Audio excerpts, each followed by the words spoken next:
할렐루야. 1월 마지막 주일 아침입니다. 귀한 예배 함께 하신 여러분 모두를 주님의 이름으로 환영합니다. 우리 마음을 정돈하시고 다 함께 기도하심으로 2021년 1월 31일 주일 예배를 하나님 앞에 드리시겠습니다.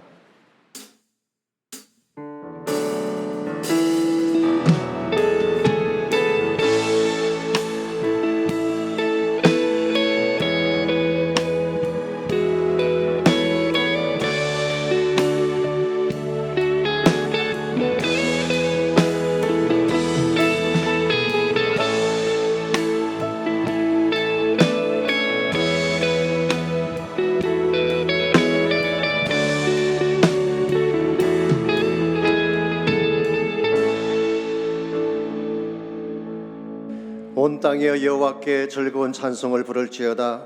기쁨으로 여호와를 섬기며 노래하면서 그의 앞에 나아갈지어다. 여호와가 우리 하나님이신 줄 너희는 알지어다. 그는 우리를 지으시니요 우리는 그의 것이니 그의 백성이요 그의 기르시는 양이로다. 감사함으로 그의 문에 들어가며 찬송함으로 그의 궁정에 들어가서 그에게 감사하며 그의 이름을 송축할지어다. 여호와는 선하시니 그의 인자심이 영원하고 그의 성실하심이 대대에 이르리로다. 아멘. 이 아침 살아계신 하나님을 전심을 다하여 찬양합니다. 참 목자 되신 예수님을 만나는 거룩한 아침 되게 도와주시고 우리의 전심을 쏟아 경배하는 귀한 시간 되도록 축복하여 주시옵소서. 예수님의 이름으로 기도하옵나이다. 아멘.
영원히 주를 경배해. 만유의 주님 주 이름 찬양. 영원히 주를 경배해. 만유의 주님 주 이름 찬양. 영원히 주를 경배해. 만유의 주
신발 앞에 무릎 꿇고 경배하리. 큰 권능과 영광이 가득한 내 아버지 계신 이곳, 오 하나님, 그 빛난 얼굴 배우며 두 손 들고 나가리. 찬송과 존귀와 영광과 능력을 그 아들 보좌 위에 주님께.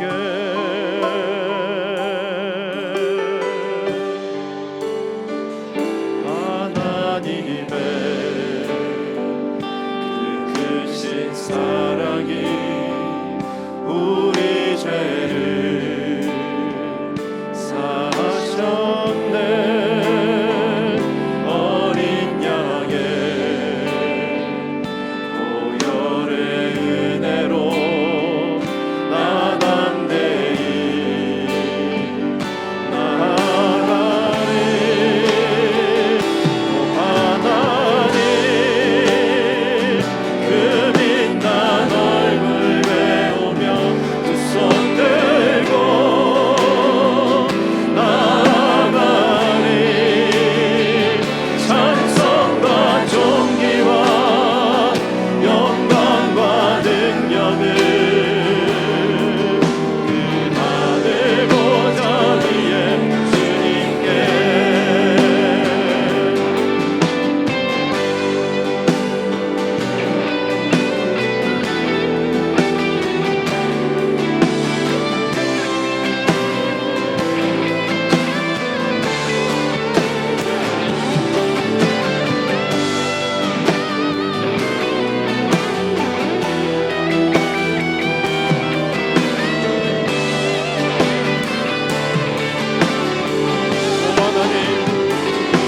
하나님, 그 빛난 얼굴 배우며 두 손 들고 나가리. 찬송과 존귀와 영광과 능력을 그 하늘 보좌 위에 주님께. 하나님, 그 빛난 얼굴 배우며 두 손 들고 나가리. 찬송과 존귀와 영광과 능력을 그 하늘 보좌 위에 주님께. 찬송과 존귀와 영광과 능력을 그 하늘 보좌 위에 주님께.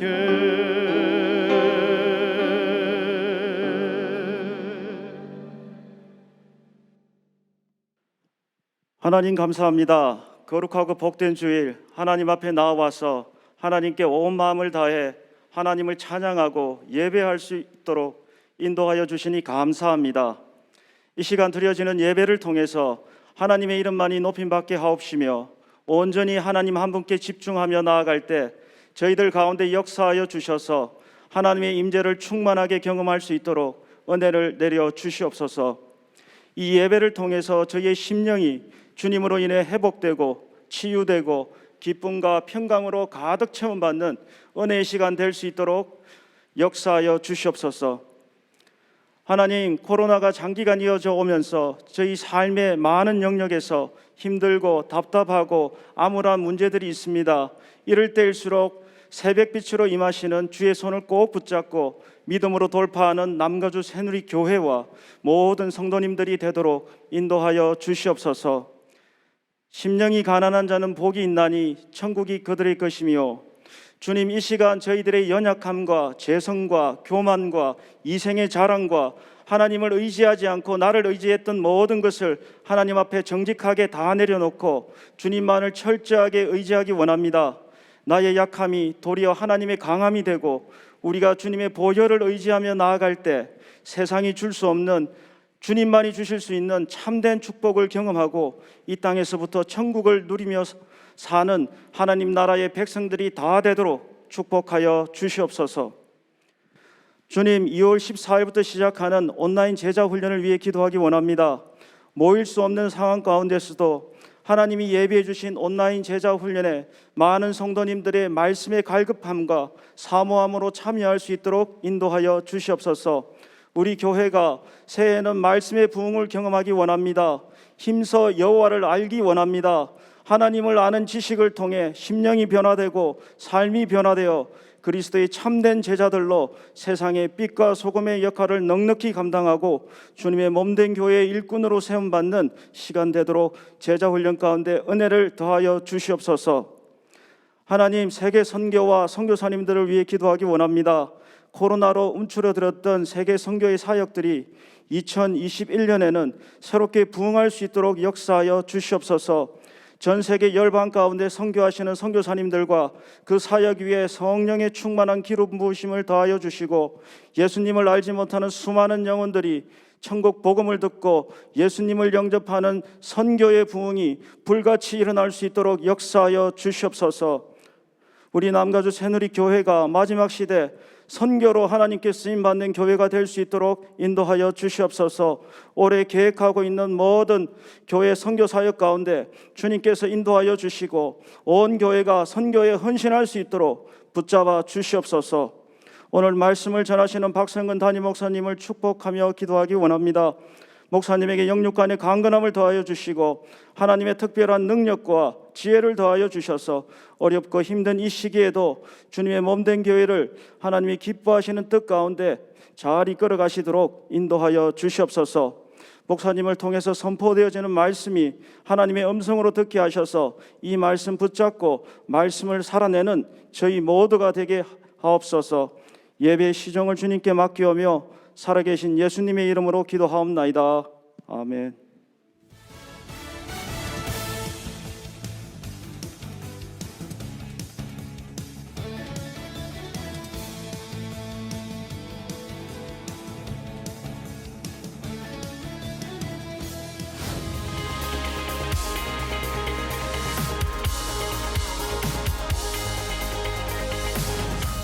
봄학기 온라인 제자훈련이 2주 앞으로 다가왔습니다. 오는 2월 14일부터 시작되는 제자훈련을 위해 등록을 서둘러 주시기 바랍니다. 특별히 이번 학기에는 성경에 등장하는 사람들의 성공과 실패를 통해 배우는 인물별 성경 공부를 개설했습니다.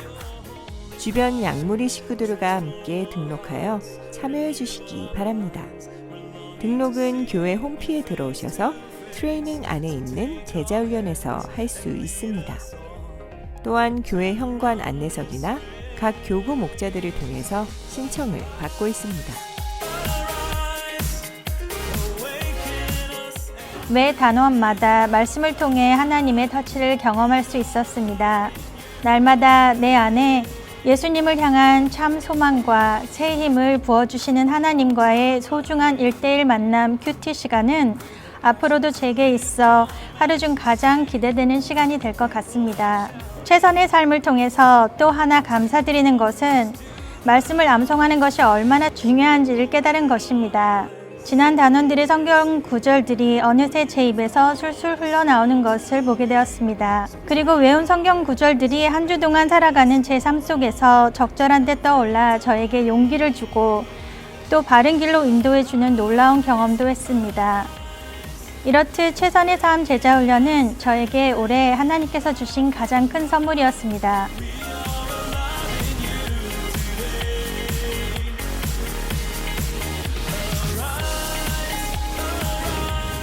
오는 2월 6일 온라인 한국학교를 시작합니다. 특별히 이번 학기에는 4세대 리더들에게 필요한 코딩 특별반을 개설하였습니다.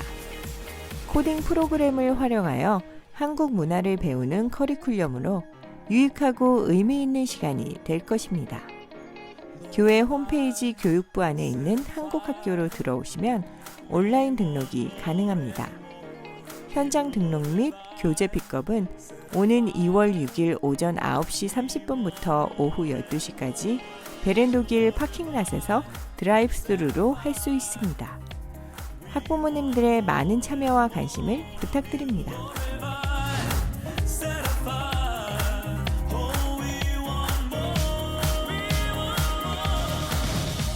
코로나 검사 키트를 무료로 제공해 드립니다.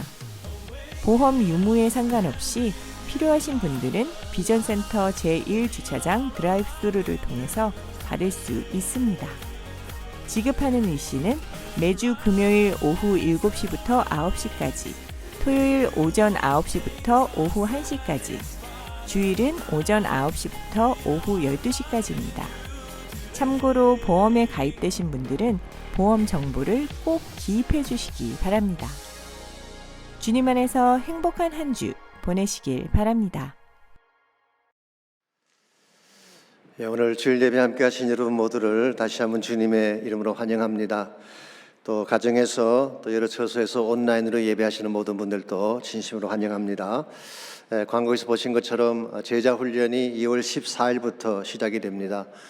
특별히 이번 학기에는 인물별 성경 공부가 있습니다. 사실 라이프 스토리만큼 파워풀한 것이 없죠. 성경 인물들을 통해서 여러분 삶도 돌아보고 또 새롭게 결단하는 그런 기회가 됐으면 좋겠습니다. 많은 분들 동참하시면 좋겠습니다. 한국학교 개학에 대한 광고가 있었습니다. 많이 참여해 주시기를 바라고, 또 코로나 검사 키트를 무료로 제공한다고 하는 광고를 보셨죠. 여러분 가운데 원하시는 분들은 그 시간대 오셔서 수령해 가시기를 바랍니다. 아신 대로 지금 백신이 접종이 시작이 되면서 어쨌든 간에 코로나가 많이 줄어들고 있죠. 식당도 야외 또 영업이 허용이 되고 또 미용실도 다시 오픈하게 되는 그런 일들이 일어나고 있습니다. 아직은 다 끝난 것은 아니지만 그래도 희망을 품고 또 믿음으로 잘 감당하셔서 모두 승리하시면 좋겠습니다. 우리 시간에 하나님 앞에 드릴 헌물을 위해서 함께 기도하겠습니다. 하나님 감사합니다. 여러 가지 나쁜 소식, 어려운 소식도 들려오지만 또 하나님께서 우리에게 주시는 빛된 소망의 소식도 있는 것을 감사합니다. 주님 바라보는 가운데에 새 힘을 얻는 우리 모두가 되게 하시고 이 어려움을 뚫고 지나가서 하나님의 진정한 비전을 볼 수 있는 저희 모두 되게 하여 주시옵소서. 이 시간 우리의 소중한 예물을 주님께 올려드립니다. 11조 헌물과 감사의 제목들과 선교와 또 구제를 위해 드려진 모든 헌물을 축복하시고 주의 영광 위에 바르게 쓰임 받는 아름다운 예물 되게 하여 주옵소서. 감사드리오며 예수님의 이름으로 기도하옵나이다. 아멘.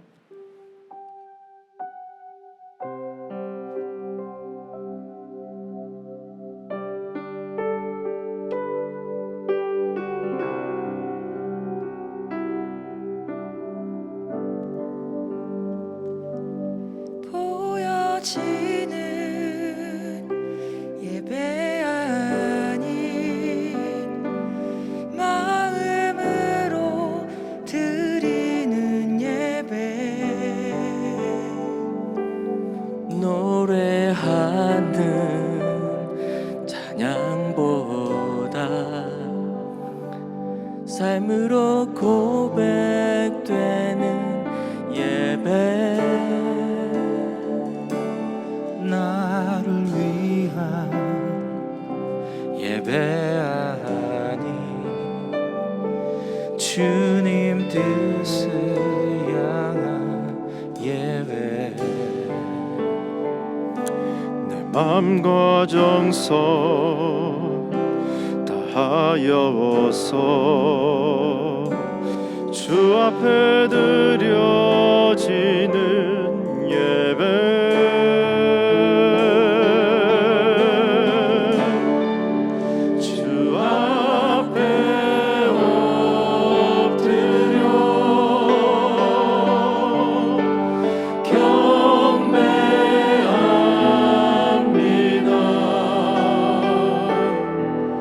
온전한 예배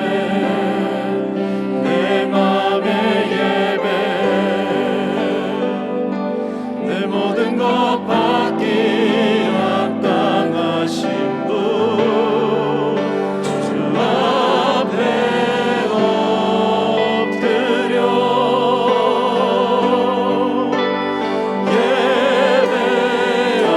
예배합니다.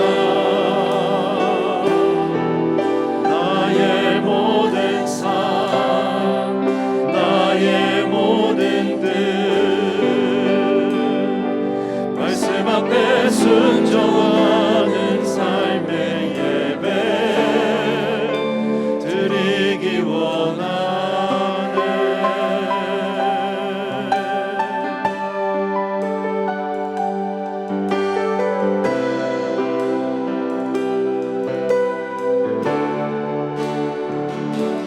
나를 위한 예배하니 주님 뜻을 향한 예배 마음과 정성 다하여서 주 앞에 드려지는 예배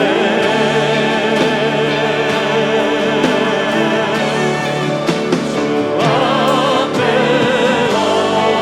엎드려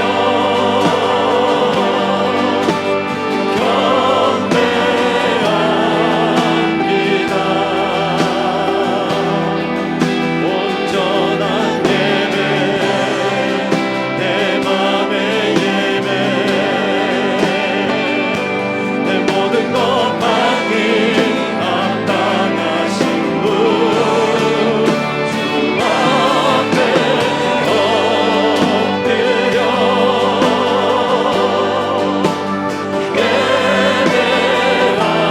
예배합니다. 나의 모든 삶 나의 모든 뜻 말씀 앞에 순종하는 삶의 예배 드리기 원하네.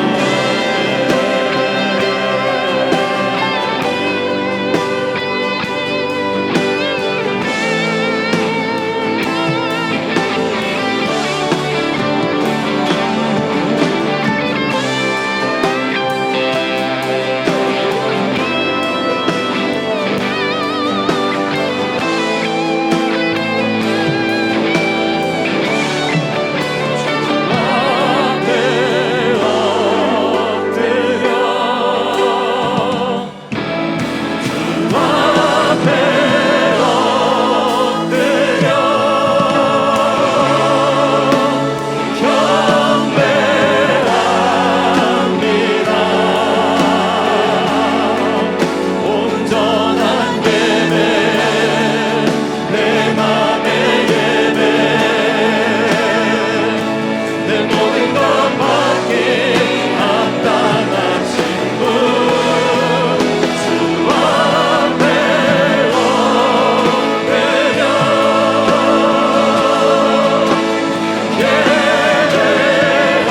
예배합니다. 나의 모든 삶 나의 모든 뜻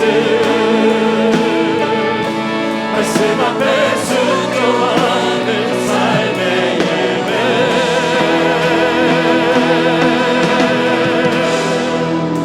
드리기 원하네.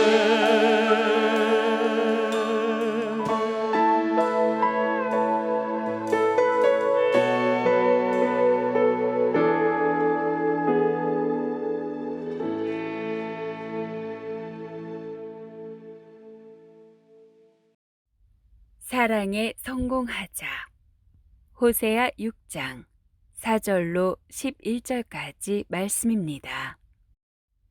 에브라임아, 내가 내게 어떻게 하랴? 유다야, 내가 내게 어떻게 하랴?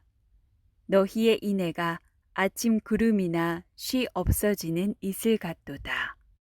그러므로 내가 선지자들로 그들을 치고 내 입의 말로 그들을 죽였노니 내 심판은 비처럼 나오느니라. 나는 인애를 원하고 제사를 원하지 아니하며 번제보다 하나님을 아는 것을 원하노라. 그들은 아담처럼 언약을 어기고 거기에서 나를 반역하였느니라. 길르앗은 악을 행하는 자의 고울이라 비발자국으로 가득 찼도다. 강도떼가 사람을 기다림같이 제사장의 무리가 세겜길에서 살인하니 그들이 사악을 행하였느니라. 내가 이스라엘 집에서 가증한 일을 보았나니 거기서 에브라임은 음행하였고 이스라엘은 더럽혀졌느니라. 또한 유다여, 내가 내 백성의 사로잡힘을 돌이킬 때에 내게도 추수할 일을 정하였느니라. 아멘. 누구나 성공하기를 원하죠.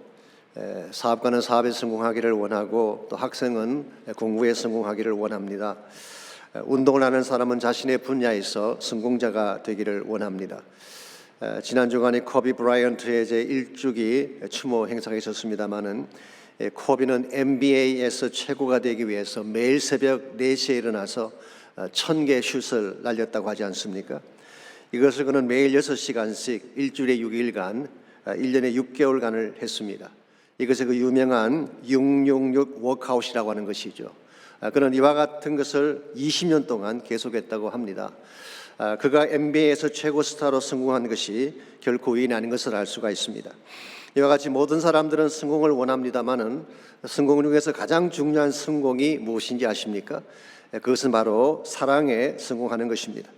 사랑에 성공할 때 관계성이 바르게 되고 인생에서 남길 열매가 가장 아름다워지게 되는 것입니다. 몇 년 전에 발간된 책 중에 사랑하면 왜 좋은 일이 생길까라는 제목의 책이 있습니다. 이 책은 미국의 생명윤리학자인 스티븐 포스터 박사가 25년간 연구한 사랑의 힘에 대한 실제적인 내용을 담고 있는 책입니다. 스티븐 포스터 박사는 시카고 대학에서 PhD를 받은 신실한 크리스찬이죠. 이분이 2000년도에 존 템플턴의 제안으로, 템플턴은 템플턴 상을 제정한 유명한 분입니다. 한국에서는 92년도에 한경직 목사님이 그 상을 받으셨죠. 이번에 제안으로 알츠하이머 환자들을 만나면서 사랑이 인간 존재의 핵심이라는 사실을 발견하게 됩니다. 인생에서 다른 것을 다 상실해도 사랑이 남아있다면 살 가치가 있다는 것을 깨닫게 된 것이죠. 그래서 세운 것이 끝없는 사랑 연구소라는 것을 세웠습니다.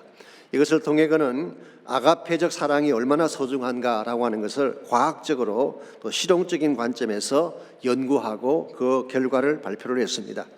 그 연구소에서 나온 몇 가지 흥미로운 결과를 소개해드리자면 주는 행위는 사춘기 시절의 우울증과 자살 충동을 낮춘다. 누군가를 돕는 행위는 지속적인 운동보다 사망률을 낮춘다. 누군가를 도우면 일상의 스트레스가 줄어든다. 사랑을 실천하면 자신에게 관대해진다. 누군가를 위해 마음을 모으는 것만으로도 건강을 지킬 수 있다. 돕는 이가 도움을 받는 이보다 오래 산다 등의 내용들을 발표했습니다. 이 포스터 박사가 그런 그 책에서 다음과 같은 결론을 기록하고 있습니다. 그러므로 사랑은 누구나 줄 수 있다. 특권을 타고났든 가난하게 태어났든 축복받은 인생이건 고달픈 인생이건 주어진 배경에 상관없이 위대한 사랑은 바로 당신 손에서 시작될 수 있다. 그러므로 사랑은 더 이상 추상적 명제가 아니다. 그렇게 결론을 지었습니다. 사랑은 추상적 명제가 아니라 실천적 명제이죠. 사랑은 개념에서 끝나는 것이 아니라 실천될 때에 우리 삶의 진정한 열매가 주어지게 되는 것입니다. 우리가 다른 모든 것을 다 갖추어도 이 사랑의 실천이 없고 사랑의 열매가 없다면 우리 인생은 성공이라고 말할 수가 없습니다. 왜냐하면 하나님께서 가장 소중히 여기는 가치가 사랑이기 때문에 그렇습니다.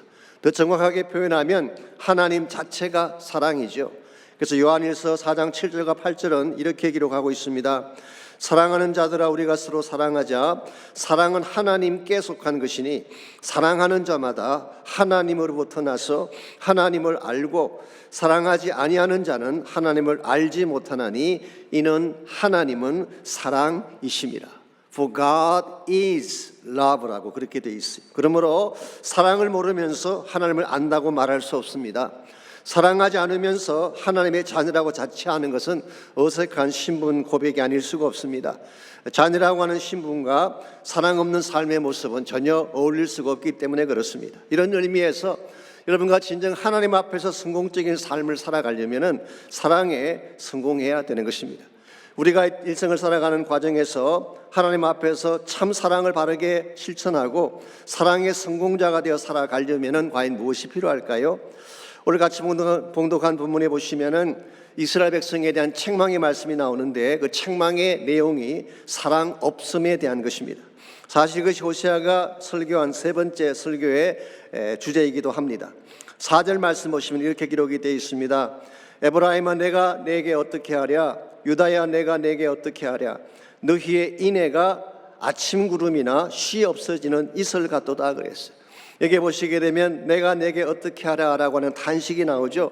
하나님이 이스라엘 백성을 보시면서 유다 민족을 보시면서 탄식하셨어요. 왜 탄식하셨을까요? 하나님의 기대를 벗어났기 때문에 그런 것입니다. 다른 말로 표현하면 하나님이 기대하신 사랑과 실제로 그들이 보여준 사랑이 달랐기 때문에 실망해서 하신 말씀이에요. 너희의 인애가 아침 구름이나 쉬 없어지는 이슬 같다고 했잖아요. 여기서 인애라는 이 단어는 사실 히브리 말로 헤세드라는 단어입니다. 이것은 두 가지 측면을 항상 내포하고 있습니다. 첫째는 하나님을 향한 측면이죠. 하나님에 대한 사랑이나 충성을 우리가 헤세드라고 표현할 수가 있습니다. 또 한 가지는 수평적인 측면입니다. 인간을 향한 긍휼을 말하는 것입니다. 이 하나님을 향한 사랑과 사람을 향한 긍휼, 이 두 가지는 분리할 수가 없습니다. 어떤 분은 그렇게 말씀하는 분이 계십니다. 하나님만 사랑하면 되었지 인간 사랑이 뭐 중요한가 그렇게 말을 하지만 그것은 성경을 잘못 이해하신 것입니다. 정말 하나님을 사랑한다면 사람들을 사랑할 수 있어야 되는 것입니다. 이것은 마치 동전의 양면과 같은 것이라서 한 가지를 하고 한 가지를 제외할 수가 없습니다. 실제로 성경을 보시게 되면 율법의 대강령을 말씀하실 때 이 두 가지를 말씀하셨어요. 그러므로 이것이 빠지게 되면 종교의 껍데기만 남고 실상은 사라지게 되는 것입니다. 이와 같이 소중한 것이 인애인데 이스라엘 백성에게 이것이 없었다는 것입니다. 더 정확히 말하면 인애의 형태가 없었던 것은 아닙니다. 그런데 알맹이가 없었어요. 그래서 오늘 본문에서 인애를 아침 구름으로 비유를 하고 쉬 없어지는 이슬로 비유한 이유가 여기 있습니다. 구름이라고 하는 것은 형태는 있지만 알맹이가 없지 않습니까? 그래서 우리가 흔히 쓰는 용어 중에 뜬구름 잡는다 그런 표현이 있잖아요. 실상이 없다는 것입니다. 허구성이라는 것입니다. 쉬 없어지는 이슬이라는 표현은 눈앞에 잠깐 보였다가 사라지는 가변적인 것을 말하는 것이죠. 사랑에 대한 형태도 있고 사랑에 대한 언어는 있는데 실제적인 사랑의 내용이 없다면 이것은 아무 가치가 없는 것입니다. 아마도 이스라엘 백성의 마음속에는 하나님 앞에 나가서 적당히 제사를 드리고 형식적인 사랑의 제스처만 하면 된다고 생각했던 것처럼 보이지만 하나님은 여기에 동의하지 않는 것 같습니다. 6절 말씀 보시게 되면 하나님이 진짜 원하시는 것을 이렇게 표현하고 있습니다. 나는 인애를 원하고 제사를 원하지 아니하며 번제보다 하나님 아는 것을 원한다고 하셨어요. 여기서 하나님께서 원하시는 것은 그들이 드리는 형식적인 제사가 아니라 진심이 담긴 사랑이었다는 뜻입니다. 다시 말씀드리지만요, 하나님이 제사 자체를 거부하신 것이 아닙니다. 번제 자체가 필요 없다고 말씀하신 것이 아니라 진실된 사랑의 하트가 빠져버린 제사, 형식과 격식만 갖춘 예배는 의미가 없다는 뜻입니다. 오늘 하나님께서 기뻐하시는 것은 사랑의 알맹이에요. 사랑의 껍데기가 아니라 사랑의 알맹이인 것입니다. 이 알맹이가 빠지게 된다면 아무리 좋은 형식을 갖추어도 하나님 보실 때는 가치가 없는 것입니다. 사실 오늘 6절의 말씀은 예수님께서 복음서에서 직접 인용하신 말씀이기도 하죠. 마태복음 9장 13절에 보시면 한 번은 예수님께서 마태의 집에서 식사를 하시는데 이 장면을 보고 바리새인들이 시비를 걸었습니다. 어떻게 너희 선생은 세리와 죄인들과 함께 잡수시느냐, 그렇게 시비를 걸었어요.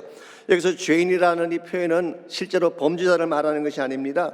당시 종교 귀족인 바리새인들이나 사두개인들이 봤을 때에 일반적인 사람, common people들을 죄인으로 묘사한 것입니다. 이와 같이 예수님이 일반 사람들과 세리들과 함께 식사하는 것을 보고 비난을 했을 때에 예수님께서 호세아 6장 6절을 인용하시면서 이렇게 말씀하셨어요. 너희는 가서 내가 긍휼을 원하고 제사를 원하지 아니하노라 하신 뜻이 무엇인지 배우라 그랬어요. 너희들이 진짜를 모르는구나. 다시 성경 공부해야 되겠다. 말씀 다시 보고 와. 하나님이 진짜 원하시는 것은 긍휼의 알맹이지 형식적인 제사가 아니다. 그렇게 말씀하셨어요. 마태복음 12장 7절에서도 동일하게 인용하셨는데요. 그것은 안식일날 밀밭을 지나가던 제사들이 이삭 잘라 먹는 것을 보고 바리새인들이 정죄했을 때 주님께서 이 말씀을 인용하셨어요. 나는 자비를 원하고 제사를 원하지 아니하노라. 오늘 본문을 인용하신 것입니다. 그들은 안식일이라고 하는 제도에는 관심이 많았지만 정작 배고픈 자의 아픔에는 관심이 없었다는 사실을 예수님께서 지적하신 것이죠. 사실은 이것이 문제입니다.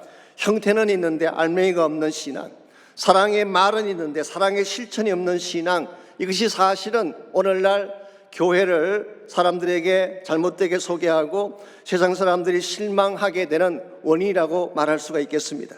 언젠가 말씀드린 적이 있습니다마는 간디가 교회를 떠난 이유도 사실 이것 때문이죠. 간디만큼 예수님의 영향을 많이 받은 사람이 없습니다. 필립 얀스가 쓴 책에 의하면요, 간디는 항상 농부와 가축들이 타는 3등칸 열차를 타고 다녔대요. 왜 당신은 3등칸 열차를 타는가 물었을 때에 간디 대답이 4등칸이 없었다, 그렇게 대답을 했다는 일화가 있습니다. 가끔 예화집에 슈바이처 박사가 그랬다고 인용을 하지만 잘못된 인용입니다. 그것은 또한 그는 전염병이 일어났을 때에 많은 사람들이 나병 환자를 피해 다닐 때에 그는 직접 나병 환자를 찾아가서 그를 씻기고 붕대를 감아주었던 그런 사람이에요. 심지어 그는 연필을 만든 사람에 대한 존중으로 신부분이 끝나기 전까지는 연필을 버리지 않았다고 합니다. 이와 같은 것을 누구에게 배웠냐 물어보면 그는 주저없이 답합니다. 예수님께 배웠다고 대답을 했어요. 그럼에도 불구하고 한 번도 그가 크리스천이 되겠다고 생각해 본 적이 없었다고 고백을 했습니다. 이유가 무엇인지 아십니까? 그리스도의 삶에서 그리스도를 본 적이 거의 없기 때문이다. 이것이 그의 답변이었어요. 얼마나 충격적인 대답입니까?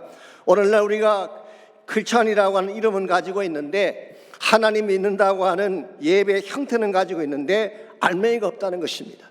이와 같은 삶은 하나님을 기쁘시게 못할 뿐만 아니라 세상 사람들에게도 사실은 조롱거리를 안겨주게 되는 것입니다. 이런 측면에서 정말 우리의 삶 가운데에 형식 중심적인 신앙생활이 없는지를 확인할 필요가 있습니다. 정말 복음의 영광을 회복하고 하나님의 영광이 다시 살아나기를 원한다면 지금이라도 껍데기 신앙을 던져버리고 진실된 사랑의 삶으로 돌아가야 되는 것입니다. 그때의 복음도 살아나게 되고 하나님의 영광도 회복이 될 수가 있습니다. 이런 의미에서 우리가 이 아침 물어야 될 가장 중요한 질문이 이것입니다. 하나님이 가장 기뻐하는 것이 사랑인데 오늘 우리의 삶 자체가 하나님 앞에서 바른 사랑을 실천하려면 무엇이 필요할지, 참된 사랑의 삶을 통해서 하나님이 인정하시는 성공자가 되려면 무엇이 필요할지 오늘 본문을 중심으로 몇 가지를 나눌 수 있기를 원합니다. 오늘 본문에 보시게 되면 이스라엘 백성이 참사랑을 버렸는데 그들이 다시 참사랑으로 돌아가는 데 필요한 몇 가지 단계가 오늘 본문에 소개가 되어 있습니다. 첫 번째 단계가 언약의 회복입니다. 참된 사랑으로 돌아가려면 하나님과 깨어졌던 관계가 깨어진 언약을 다시 회복해야지 하나님께로 돌아가고 사랑으로 돌아갈 수가 있는 것입니다. 언약이라고 하는 것은 약속을 말하는 것이죠. 그냥 약속이 아니라 사랑의 관계를 결정하는 약속을 언약이라고 이야기합니다. 하나님 이스라엘 백성을 택하신 후에 언약을 체결하셨죠. 그 결과 그들이 하나님 백성이 되었고 호세아서의 용어를 빌리자면 하나님의 아내가 된 것입니다. 이와 같이 언약을 체결할 때에 언약의 베이시스가 무엇일까요? 그 베이시스는 사랑입니다. 그것도 무조건적인 사랑, 그것이 바로 언약의 핵심 근거라고 할 수가 있습니다. 그랬는데 7절 말씀 보시기 바랍니다. 그들은 아담처럼 언약을 어기고 거기에서 나를 반역하였다고 했어요. 여기서 말하는 그들은 당연히 이스라엘 백성을 말하는 것입니다. 아담처럼 언약을 어겼다는 말의 뜻이 무엇일까요? 사실 영어 성경들 중에는 오늘 이 말씀을 조금 다르게 이렇게 번역한 성경들이 여러 개 있습니다. 예를 들어서 킹제임스 버전을 보시게 되면 like man이라고 번역을 했어요. 이 아담이라는 단어가 사람이란 뜻이잖아요. 그래서 그것을 직역해서 그렇게 번역한 것입니다. RSV 성경은 at 아담, 아담을 장소로 본 것입니다. 그래서 뭐 여러 가지 많은 해석들이 있고 다양한 번역들이 있지만 제 개인적으로는 우리말 번역이 잘한 것 같습니다. 문맥상 맞는 것 같습니다. 그냥 아담처럼 번역하는 것이 맞습니다. 하나님께서 아담과 언약을 체결하시고 선악과를 따먹지 말라고 그렇게 분부하셨죠. 사실 선악과를 따먹지 말라고 분부하신 이유가 언약 체결에 필요하기 때문에 그 분부를 내리신 것입니다. 그때에 이 아담이 언약을 깨뜨리고 하나님에 대해서 범죄를 하게 됩니다. 그 결과 하나님과의 관계가 끊어지게 되었죠. 오늘 본문의 말씀은 아담이 그렇게 했던 것처럼 이스라엘도 동일한 일을 행했다, 그 말씀이에요. 그래서 거기서 나를 반역했다고 했는데 거기는 베델을 의미할 가능성이 많습니다. 여러분이 이미 아시는 바대로 그들은 베델의 금송아지 우상을 만들고 하나님과의 언약을 파기시켜 버렸죠. 이 하나님과의 언약이 깨어지면 모든 관계가 다 끝나는 것입니다. 그래서 이스라엘 백성이 하나님의 백성이었음에도 불구하고 사실은 하나님에 대한 사랑을 제대로 할 수가 없고 받을 수 없는 위치가 된 것입니다. 이와 같이 하나님과 끊어진 관계를 그들의 노력만으로 회복할 수가 있을까요? 제사의 양을 더 늘리고 제사의 횟수를 더 늘린다고 이 관계가 다시 회복되겠습니까? 회복될 수가 없습니다. 그래서 성경 말씀에 하면은 하나님이 또 한 개의 언약을 준비하셨어요. 바로 그 언약이 창세기 3장 15절 말씀입니다. 흥미로운 것은요, 아담이 언약을 파기한 바로 그 자리에서 하나님은 새로운 차원의 언약을 아담에게 주셨어요. 그 내용이 다음과 같습니다. 내가 너로 여자와 원수가 되게 하고 내 후손도 여자의 후손과 원수가 되게 하리니 여자의 후손은 내 머리를 상하게 할 것이요 너는 그의 발꿈치를 상하게 할 것이니라. 내가 너로 하여금, 여기서 말하는 너는 뱀을 말하는 것입니다. 마귀를 말하는 것입니다. 여자와 원수가 되게 하겠다. 그래서 결과적으로 여자의 후손이 너의 머리를 상하게 하고 너는 그의 발꿈치를 상하게 할 것이다. 사실 이 말씀 속에 장차 하나님께서 펼쳐나가실 구속 역사 전체가 다 담겨져 있죠. 신구약 성경 전체가 사실은 이 한 말씀을 풀어나가는 과정이라고 해도 과언이 아닐 정도로 중요한 말씀이 창세기 3장 15절 말씀입니다. 하나님이 이와 같이 실패한 언약의 현장에서 새 언약을 주셨는데 이 새로운 언약의 핵심이 뭔가요? 여자의 후손으로 오실 예수 그리스도가 핵심입니다. 이 그리스도가 발꿈치를 상하게 하는 사건이 바로 십자가 사건이죠. 그래서 십자가에서 처형을 당하시고 부활하신 것입니다. 그런데 궁극적으로는 이 예수님이 뱀의 머리를 박살내는 날이 온다. 제가 박살낸다는 표현하니까 좀 거칠어 보이지만 원래 뜻이 그런 것입니다. He will crush your head. 너의 머리를 박살낼 것이다. 그렇게 실제로 성경이 기록하고 있어요.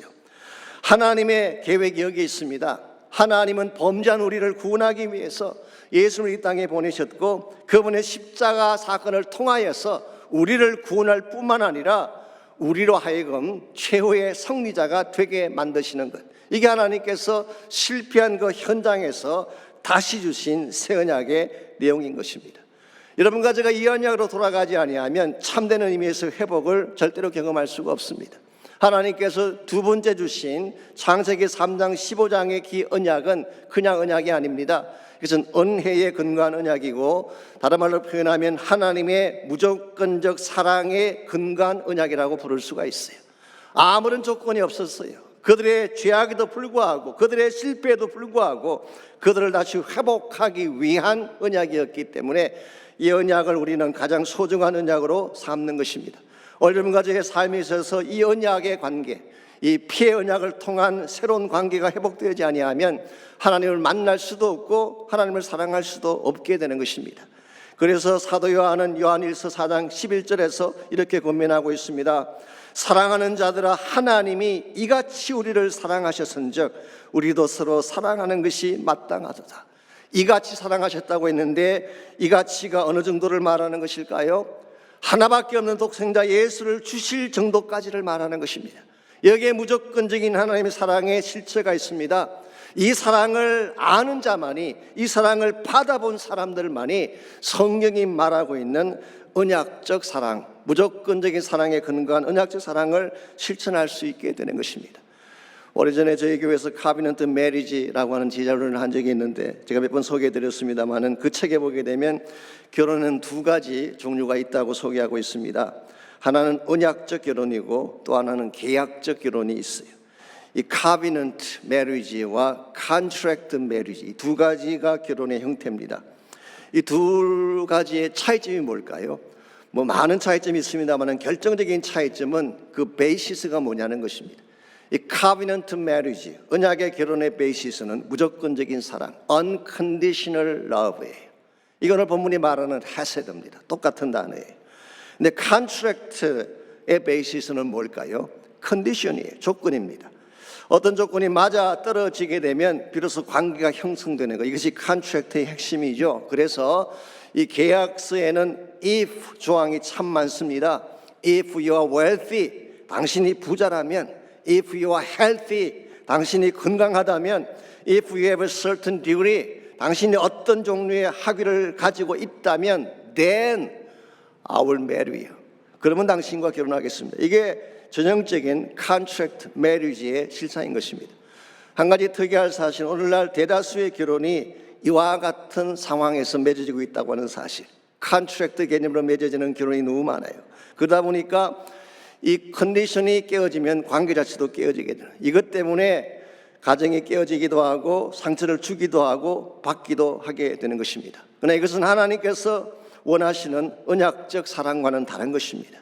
오늘 여러분과 제가 십자가 사랑을 통하여서 이 언약적 사랑이 무엇인지를 바로 알고 무조건적 사랑을 실천할 수 있을 때 참된 의미에서 사랑의 열매가 맺혀지게 되고 우리 인생이 더 아름답게 변할 수가 있는 것입니다. 제가 얼마 전에 신문의 칼럼을 통해서 레이건 대통령의 말년에 대한 일화를 이런 적이 있습니다. 저도 이제 나이가 들어가니까 이런 칼럼 보면 꼭 챙기는 습관이 있어요. 왠지 남 이야기 같지가 않아서 말이죠.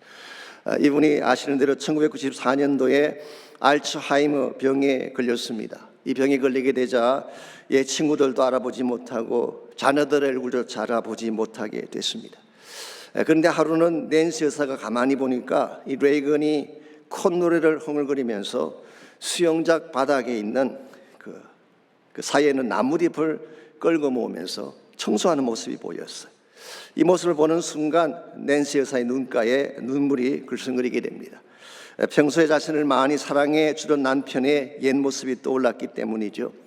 이 레이건 대통령이 젊은 시절에 집안 청소를 그렇게 잘했다고 하네요. 아내를 도와서 청소를 하면서 그것을 그렇게 행복해했다고 합니다.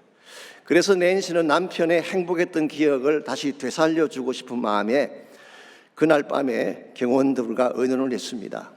남편이 다 치워버린 낙엽을 다시 가져다가 수영장에 깔아놓는 것입니다. 그리고 다음날 낸시 여사가 남편에게 말을 합니다. 여보, 수영장에 낙엽이 가득 쌓였네요. 이거 어떻게 청소해야 되나요? 그러면 레이건이 기쁘게 일어나서 낙엽을 치운다고 합니다. 그래서 낮에는 레이건이 콧노래를 부르면서 낙엽을 쓸어 담으면 밤만 되면 낸시가 다시 낙엽을 깔고 이렇게 해서 행복했던 기억을 되살려 놓으려고 애를 썼다고 합니다. 그래서인지 모르지만 레이건이 다른 누구도 알아보지 못하는데 죽는 순간까지 낸시 여사의 얼굴말은 확실하게 알아보았다고 합니다. 가끔 정신이 들 때마다 레이건이 이렇게 말을 합니다. 내가 살아있어서 당신이 불행해지는 것 같아서 마음이 아프다. 그런 말을 하면 낸시는 다음과 같이 대답을 합니다. 당신이 없는 행복보다 당신이 있는 불행이 제겐 더 소중합니다. 부디 이대로라도 좋으니 10년만 더 내 곁에 있어 주십시오. 참으로 가슴이 찡해지는 그런 말이 아닐 수가 없습니다. 그래서인지 모르지만 실제로 레이건 대통령이 10년을 더 사시다가 2004년 93세를 일기로 세상을 떠났습니다. 이와 같은 것이 언약의 사랑이라고 생각을 합니다. 병들었다고 냉대하고 사망했다고 버리는 그런 계약적 사랑하고는 차원이 다른 것입니다. 하나님 여러분과 저를 사랑하실 때에 이 언약적 사랑으로 우리를 사랑하셨기 때문에 우리도 마땅히 언약적 사랑을 실천해야지 참된 사랑의 열매가 가능한 것입니다.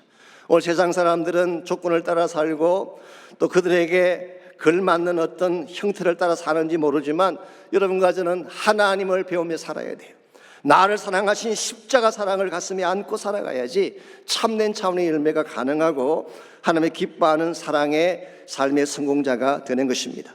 우리가 진정한 사랑을 실천하려면 두 번째로 긍휼의 회복이 필요합니다. 언약도 회복을 해야 되지만 언약을 회복한 후에는 참된 긍휼을 실천할 수 있어야지 참된 사랑을 회복할 수가 있는 것입니다. 8절과 9절을 보시기 바랍니다. 이 두 절을 보게 되면 당시 제사장들이 행했던 악한 일들이 나열이 되어 있습니다. 사실 이것은 하나님이 기대하고는 정반대의 삶의 모습이죠.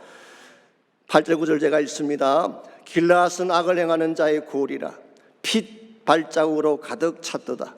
강도떼가 사람을 기다림같이 제사장의 무리가 세겜길에서 살인하니 그들이 사악을 행하였느니라. 여기 나오는 길라앗이라는 지역은 요단 동편에 있는 비옥한 지역을 말합니다. 사실 넓은 지역을 의미하는데요, 그 지경 안에는 라못 길라앗이라고 하는 도피성도 있고 그 유명한 미스바도 그 지경 안에 있습니다. 특별히 이 지역은 향료의 산지로 유명하기 때문에 향 냄새가 자욱한 그런 곳으로 알려져 있죠. 이 향기가 넘쳐야 될 그 곳에 피발자국이 가득 찼다고 성경은 말하고 있어요. 향기 대신 피냄새가 진동하게 된 것, 이게 얼마나 끔찍한 현실입니까? 세겜이라는 곳은 요단 서편에 있는 비옥한 땅을 말합니다. 그런데 그곳에서 제사장들이 강도떼가 사람을 기다림같이 사람들을 죽이고 해쳤다고 기록하고 있습니다. 제사장이라고 하면 오히려 강도 맞는 사람을 도와야 될 사람인데 그들이 강도떼가 되어서 사람들을 갈취하고 사람들의 생명을 앗아갔다고 하니 이처럼 거꾸로 된 사회가 어디 있겠어요? 여러분, 종교가 타락하면 굉장히 무슨 현상이 일어나게 됩니다.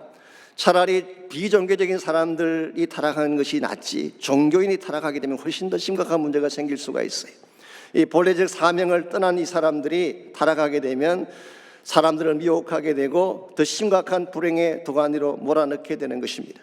오늘 본문에 기록된 이스라엘의 행태가 이와 같았기 때문에 하나님께서 탄생하신 거예요. 사랑에 대해서 말은 많이 하는데 실제로는 사랑을 빙자해서 사람들을 해친 것입니다. 약자를 도와야 된다고 말은 많이 하는데 실제로는 약자를 착취하는 그 당시 종교 지도자들의 모습, 이와 같은 부조리 가운데서 어떻게 하나님의 사랑이 실천될 수가 있겠어요? 오늘 여러분과 제 삶의 현장에서 이와 같이 자기중심적이고 탐욕중심적이고 남을 해쳐서까지라도 나의 이익을 챙기길 원하는 이와 같은 모습이 팽배해 있다면 우리 이것을 거부할 수 있어야 돼요. 이걸 넘어설 수가 있어야 돼요. 이와 같이 탐욕중심의 삶을 넘어설 수 있는 비결이 뭔가? 그것은 바로 하나님께서 가지고 계신 긍휼의 마음을 갖는 것입니다. 긍휼이라고 하는 것은 나의 입장을 생각하는 것이 아니라 상대의 입장을 생각하는 것을 말합니다. 나의 이익이나 나의 평안을 추구하는 것이 아니라 어려움 속에 있는 다른 사람의 고충을 돌아보는 삶을 말하는 것입니다. 참된 의미에서의 긍휼이 내 심령 가운데 넘쳐나게 될 때에 그때에 사회도 밝아지게 되고 세상의 어려운 자들도 다시 회복을 경험할 수 있게 되는 것입니다. 저는 개인적으로 긍휼에 대한 가장 좋은 예 중에 하나가 누가복음 10장에 나오는 선한 사마리아인의 비유라고 저는 생각을 합니다. 아시겠지만 이 비유의 시작이 어떻게 시작되나요? 한 율법사가 본인의 의를 나타내기 위해서 질문을 하죠. 누가 나의 이웃입니까? 물었을 때 예수님께서 그 질문에 대한 답변으로 주신 비유가 우리가 알고 있는 선한 사마리아인의 비유가 됐습니다. 어떤 사람이 예루살렘에서 여리고로 내려가다가 강도를 만났습니다. 모든 것을 다 빼앗기고 피투성이가 되도록 두들겨 맞아서 그냥 두면 죽을 상태가 됐어요. 그때 제사장이 그냥 지나갔지 않습니까?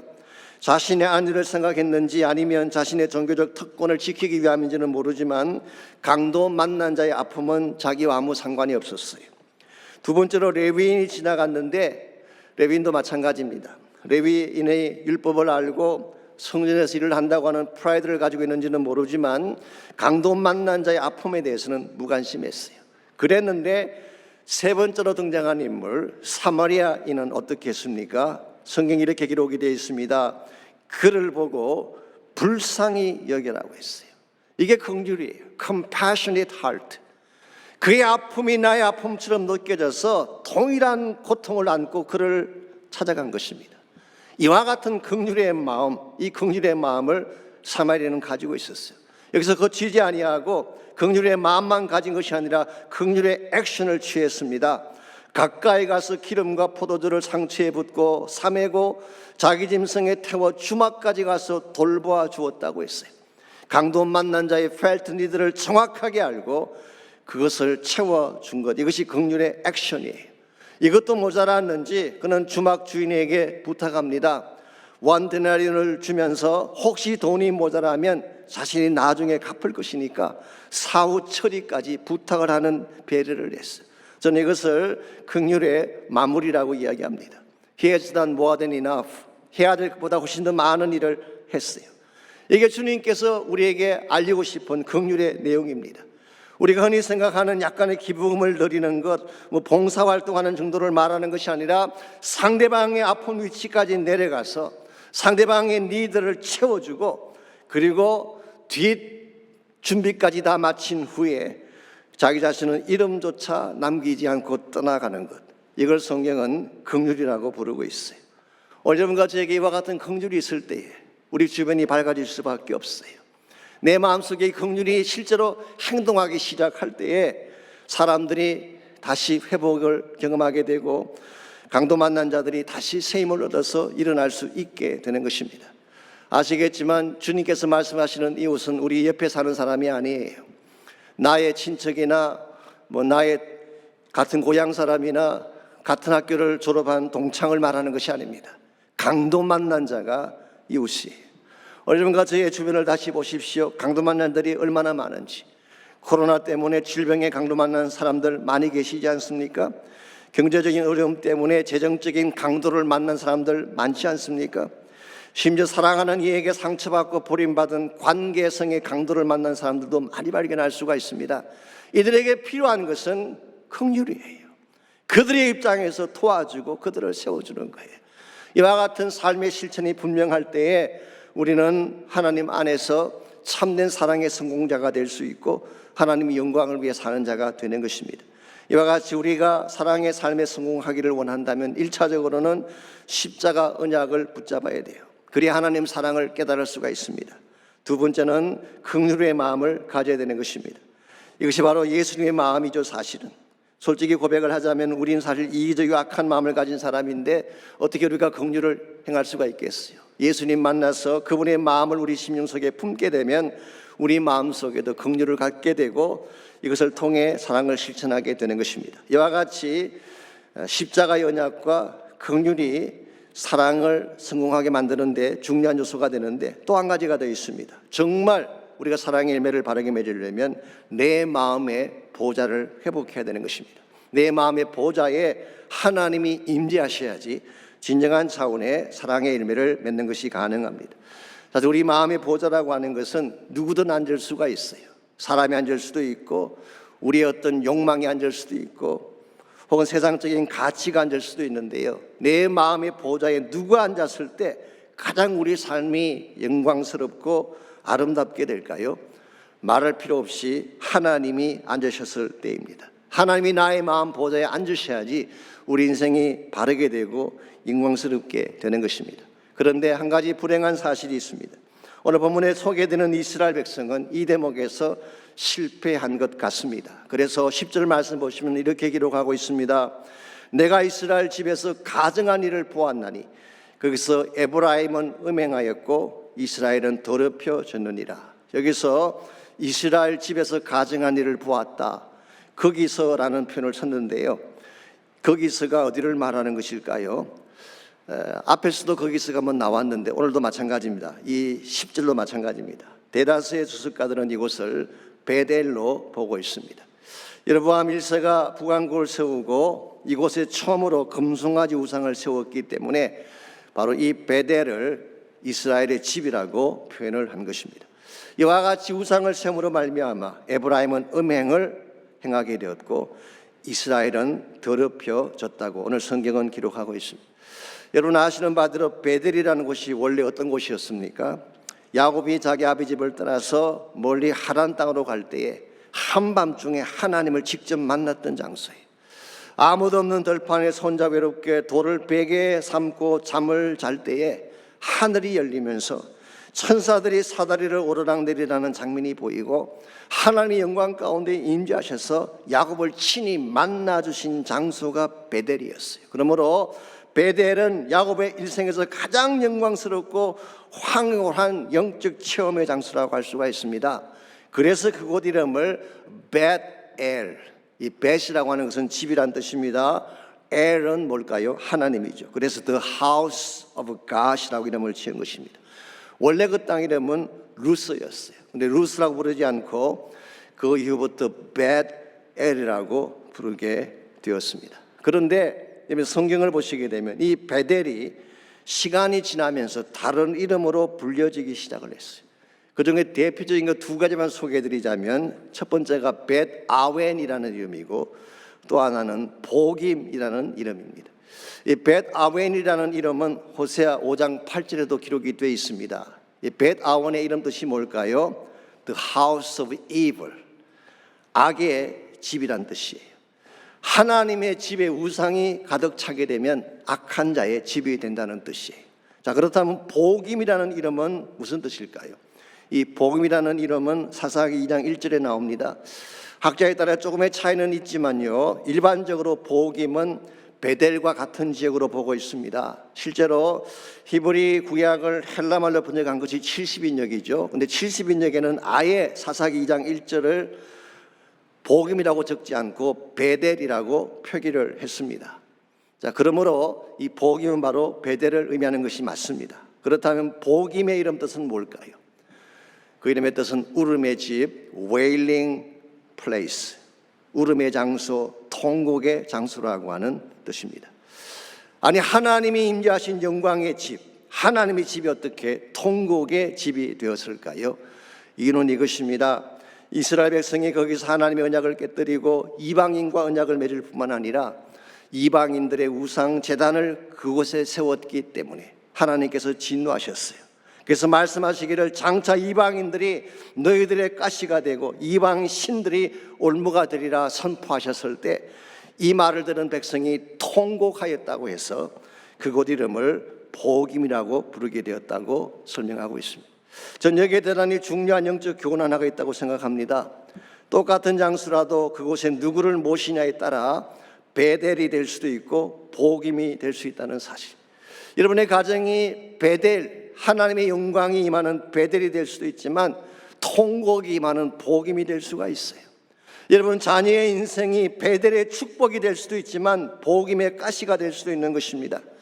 어느 날 하나님의 교회가 무엇을 그 중심에 모시냐에 따라서 베델의 영광을 나타내는 교회가 될 수가 있고 아니면 세속화의 가시와 올무에 걸려서 무너지는 교회가 될 수도 있는 것입니다. 핵심은 뭐예요? 누구를 모시냐에 달려있는 것입니다. 우상을 세우면 복임이 되는 거예요. 세속적인 것이 가득 차게 되면 복임이 되는 거예요. 그러나 하나님이 임재하게 되면 벳엘이 되는 것입니다. 여러분들은 베델로 살기를 원하세요? 복임으로 살기를 원하세요? 베델의 영광 가운데서 정말 하나님을 사랑하며 살기를 원하세요? 아니면 복임의 눈물과 탄식 가운데서 저주스러운 인생을 살기를 원하십니까? 오늘 여러분의 마음 중심에 하나님을 모시기를 바랍니다. 하나님 모시면 외행이 어떠 하든 여러분의 인생은 벳엘이 되는 것입니다. 그때 하나님의 영광이 회복됩니다. 내 마음의 정오심이 떠나가고 사랑이 내 마음을 사로잡게 되는 거예요. 내 마음 중심에 하나님이 임재하실 때에 예배가 회복되고 부흥이 시작되는 것입니다. 그때 비로소 하늘의 권세가 우리 삶을 다스리게 되는 것입니다. 이런 의미에서 내 마음의 중심에 아직도 가득 차 있는 우상의 뿌리를 뽑아내야 돼요. 세상적인 모든 올무와 가시들을 다 뽑아내어버리고 하나님으로 가득 찬 인생으로 만들어야지 우리 삶이 바른 일을 행할 수가 있게 되고 그때의 진정한 차원의 사랑의 열매가 맺혀지게 되는 것입니다. 아신 대로 사랑의 열매 우리 힘만으로 맺을 수가 없습니다. 우리 악한 마음 속에 어떻게 사랑의 열매가 맺혀질 수 있겠어요? 근데 나의 마음 중심에 내 마음 보좌에 하나님으로 가득 차게 되면 어떤 상황 속에서도 우리는 사랑의 열매를 맺게 되고 아름다운 능력을 행사하며 살아가게 되는 것입니다. 이런 면에서 여러분이 정말 사랑으로 성공하기를 원한다면 마음의 보좌에 하나님 모셔야 돼요. 그분의 영광된 임재 가운데 살아가셔야만 여러분의 인생이 새로워지고 밝아지고 아름답게 변하게 되는 것입니다. 지난해 연말 한창 코로나 바이러스가 기승을 부릴 때 USA 투데이지에 이런 기사가 났었습니다. 그 사우스캐롤라이나의 그린빌 미모리얼 하스피탈에서 일하고 있는 간호사에 대한 스토리였습니다. 여러분 아시겠지만 코로나 팬데믹 시대 가장 힘들게 일하시는 분들이 사실 병원에서 일하시는 분들이에요. 병원은 코로나의 최전방이죠. 직접 코로나 바이러스 균이 마스크에 묻기도 하고 자신의 옷에 떨어지기도 하는 그 현장 속에서 환자를 돌보아야 되기 때문에 정말 깊은 사명감이 아니면 할 수가 없는 일이 의료의 일입니다. 한 번은 80대 할머니 한 분이 들어오셨는데 이미 너무 몸이 취약하고 회복 가능성이 전혀 없었습니다. 그래서 할 수 없이 가족들의 동의하에 호흡기를 떼내게 됐어요. 그랬는데 참 안타까운 것은요, 가족 중에 어느 누구도 마지막 임종을 지켜보지 않고 병원을 다 떠나버리는 것입니다. 참 냉혹한 현실이 아닐 수가 없습니다. 이와 같이 가족들마저도 다 버리고 떠난 80대 할머니를 이 간호사는 끝까지 병실을 떠나지 않고 마지막 숨이 멈출 때까지 그 환자의 손을 잡아 주었다는 스토리였어요. 왜 그랬냐는 질문에 그는 이렇게 대답을 했습니다. 세상에서 혼자 외롭게 죽는 것만큼 가슴 아픈 일은 없기 때문이라고. So I stayed and held her hand until her last breath. 그분의 마지막 숨을 거두는 그 순간까지 제가 그곳에 머물며 그분의 손을 잡아 주었노라고 답을 했습니다. 오늘 많은 사람들이 자신의 안위를 챙기고 자신의 행복만을 추구하는 이런 시대에 저는 솔직히 이와 같은 사람이 있다는 사실만으로도 큰 위로가 됐어요. 세상에 아무리 삭막해도 이와 같은 사랑을 가진 자가 있다면 아직은 세상은 살만할 장소이기 때문에 그렇습니다. 오늘 여러분에게 이와 같은 사랑이 있는지요? 죽어가는 자의 손을 잡아주는 사랑, 혼자서 떠나지 않도록 하기 위해 끝까지 사랑으로 손을 잡아줄 수 있는 사랑이 혹시 여러분에게 있나요? 아니, 더 정확하게 질문하자면 이런 질문이 가능합니다. 여러분에게는 이와 같은 사랑으로 여러분을 붙잡아줄 손이 혹시 있는지요? 여러분의 인생 가운데 혼자 될 순간이 찾아올 때가 있습니다. 아무도 도울 자가 없는 상황이 찾아올 때가 있습니다.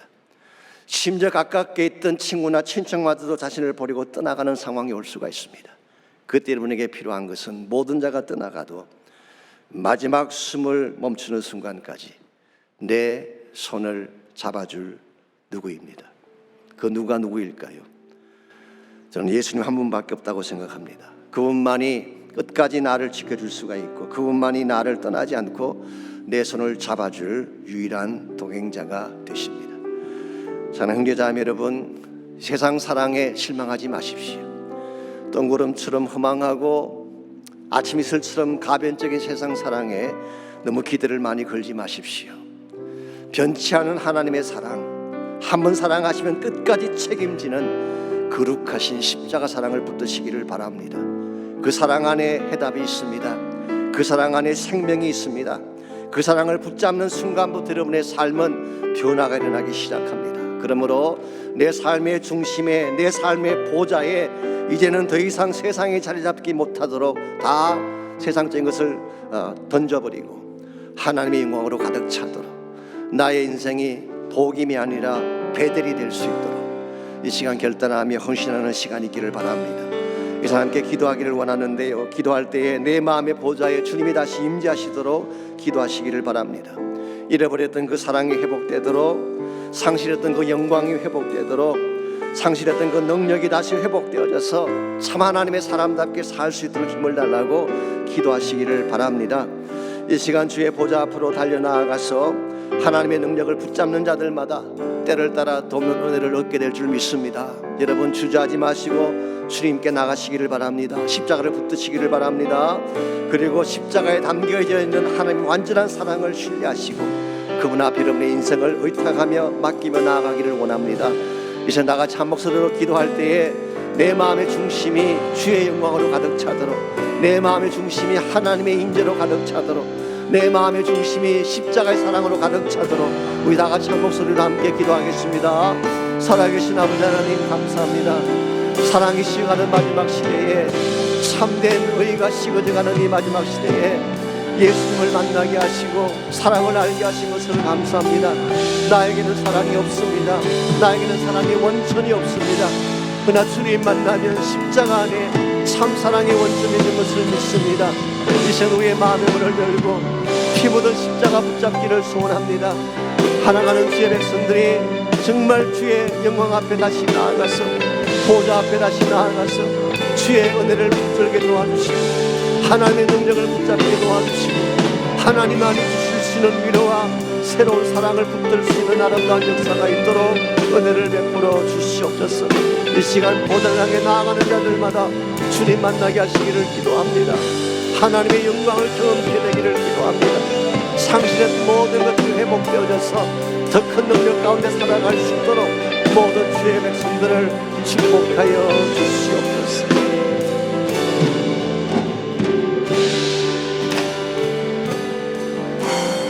주의 보좌로 나아갈 때에 어떻게 나가야 할까? 나를 구원한 주의 십자가, 그것을 믿으며 가네. 주의 보좌로 나아갈 때에 나 여전히 부족하나.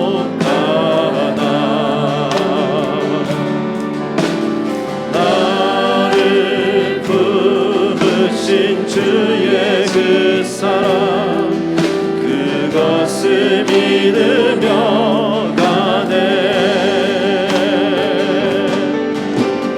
자격 없는 내 힘이 아닌 오직 예수님의 보혈로,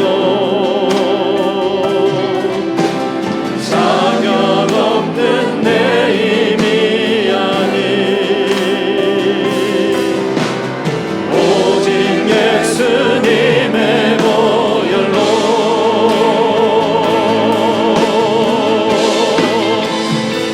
십자가의 보혈, 완전하신 사랑, 힘입어 나아갑니다.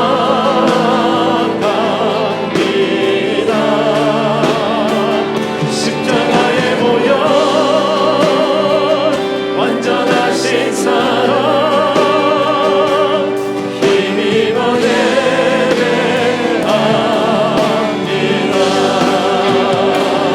십자가의 보혈,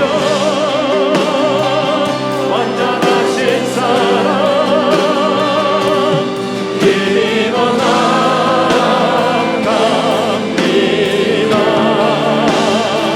십자가의 보혈, 완전하신 사랑, 힘입어 예배합니다. 십자가의 보혈, 완전하신 사랑, 힘입어 나아갑니다.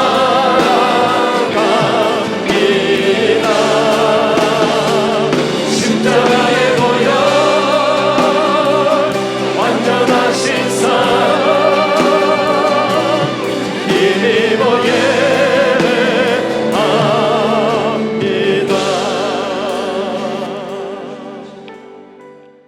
하나님 감사합니다. 우리를 누구보다 사랑하시는 하나님이 우리의 힘이 되시고 우리의 편이 되어 주신 것을 감사합니다. 무슨 일 당할지라도 낙심하지 않도록 도와주시고 하나님의 사랑과 권세로 승리하는 우리 모두가 되게 하셔서 이 마지막 시대에 참 복음이 무엇인가를 전가하게 하시고 하나님 사랑의 어떠함을 선포할 수 있는 저희가 되게 하셔서 우리 남은 생에 주의 영광 위에 살기에 부족함이 없도록 은총을 베풀어 주시옵소서. 이제는 우리 구주 예수 그리스도의 은혜와 하나님 아버지의 무한하신 사랑과 성령님의 충만한 임재하심이 이 아침 주 앞에 나와 전심을 다해 예배하고 돌아가는 사랑하는 성도님들과 각 가정에서 온라인에서 예배하는 모든 사랑하는 주의 백성들 위해, 또 그들의 가정과 삶의 터전과 자녀들과 자손들 위해 이제로부터 항상 함께하여 주시기를 우리 주님 예수님의 이름으로 간절히 축원하옵나이다. 아멘.